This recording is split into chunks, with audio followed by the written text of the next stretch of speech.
धोतिया पहिनी पापा बन्हाले पगरिया हाथवा में लिहाले रुमाल हाथवा में लिहाले रुमाल बेटी के सूरत देखी बेटी के मम्मी से बोलले कह धनी काका तोहरो आदेश कह धनी काका तोहरो आदेश कैसन घर बर खोजब ए धनिया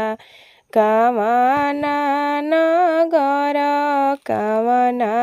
देश कैसन घर बर खोजब ए धनिया कामना नगर कामना देश बारावा सुंदर खोजब दूध ऐसन गोर खोजब अपने नगर आपन देश अपने नगर आपन देश नीति उठी बेटी मोरो अहन नई हरावा रोजे रोजे मिलिए समाचार रोजे रोजे मिलिए समाचार बोलिया त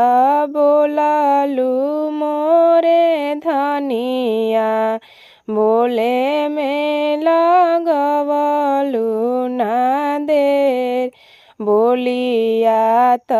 बोललू मोर धनिया बोले में लगवलू ना देर तहरो कहल नाही करबो ए धनिया भले तू राख मुँह फेर तहरो कहल नाही करब मोरे धनिया भले तू राख मुँह फेर बुधिया विवेक खोजब पढ़ल पंडित खोजब राम भलु हक देश राम भलु राख देश घरवा दुआर खोजब संपत पार खोजब भलहि बा सासु परदेश भलहि बा सासु परदेश 12 बरिसवा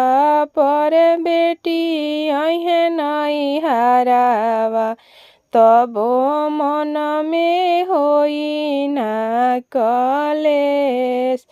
तबो मन में होई ना